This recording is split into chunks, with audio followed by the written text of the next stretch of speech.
All right, we have a lot to get through. Let's get straight to my panel. Greg Keeley is a former U.S. and Australian Navy commander and is now managing partner with security firm Dreadnought.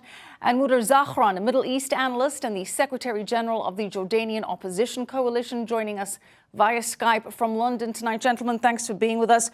Greg, I'd like to start with you. As we said, a lot of developments from Iran. Let's break them down. Iran, Greg, always claims that they do not want to build an intercontinental ballistic missile, but that they want to pursue a space program. Iran is preparing some kind of launch, according to those satellite images. Is it for a space rocket, in your opinion? There's no question it isn't for a space launch, or for space exploration. These SLVs, or space launch vehicles, as the Iranians call them, are capable of carrying nuclear ballistic missiles, ICBMs. Now, if the Iranians are allowed to continue with this program, once they have their warheads to the point where they can be deployed on an ICBM, Iran then becomes the next nuclear power. And we cannot let an Islamist rogue state like Iran have nuclear weapons, given how much proliferation. Iran have changed the threat environment in the Middle East based solely on their proliferation of medium and short-range conventional missiles. Give them a nuclear-tipped missile capable of reaching the United States, all bets are off. Right. And meanwhile, Mudar, as it appears that Iran is developing some kind of ICBM, Iran's nuclear chief, as we reported, saying that the country is also exploring uranium enrichment technology.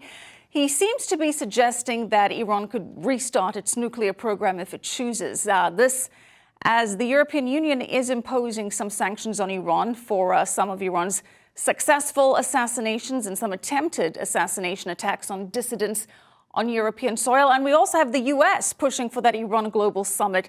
So what message do you think Iran is trying to send to the Europeans with this new technology on uranium enrichment? First of all, Iran has just proved that President Trump was right all along when he said the Iran deal was the worst deal in the world. They've proven that during the time they received up to $150 billion under Obama's administration, that they never stopped their hostility or their ambitions for basically a nuclear apocalypse. In addition, I could authoritatively confirm that Iran never has stopped its nuclear program. All Iran did was freeze it and make it more secretive.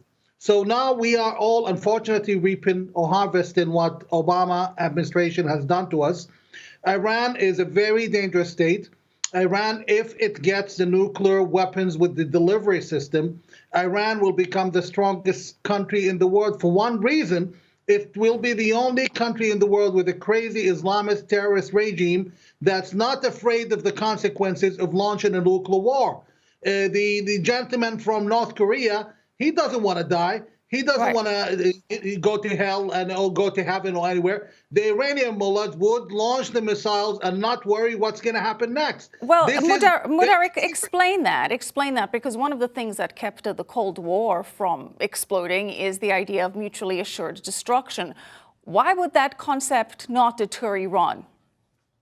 Iran has an ideology. Iran has believe it or not, unfortunately, most Westerners don't understand the ideology behind it. They believe that an apocalypse would bring the Shiite Messiah. You have people with their fingers potentially on the bottom of nuclear weapons, and with the delivery system that could potentially reach New York, who believe that an apocalypse could bring the Shiite Messiah. So we are dealing with lunatics. And then when we have people like Netanyahu saying that they want to fight Iran, Iran is the threat, people are calling him a crazy Zionist. Right. This is the real deal, folks. This is the real deal. Meanwhile, Israel is confirming that it has struck Iranian warehouses and Iranian weapons in Syria in the Damascus International Airport. Greg, it's unusual that Israel acknowledges these kind of attacks. Why is it doing so? Michelle, it is. I think it's long overdue. I mean, that has been the worst kept secret in international diplomacy and defence circles, is that Israel has robustly struck at Iranian backed terror groups, Iranian weapons depots. I think the reason, the timing of it is twofold. One, there's an election coming up in Israel in April. Obviously, Netanyahu has a few problems domestically. He needs to make sure on the world stage he puts his best foot forward and he's seen as a strong leader standing up to terrorism, standing up to Iranian nuclear adventurism. Secondly, I think the fact that the Israelis were able to run this program whereby they identified and destroyed those Hezbollah terrorist tunnels coming into their country, where they were able to push back vigorously against terrorist attacks coming over the border from Hezbollah with the backing of Russia, with the backing of Iran, and they got very little international condemnation, not from Arab countries, not from the West. And I think that's emboldened Netanyahu's government. And I think Netanyahu making that statement with his outgoing defense minister over the weekend really drew a line in the sand to Iran and to Hezbollah, saying, right, you know, the gloves are off now. We will go after you and we'll continue to go after you.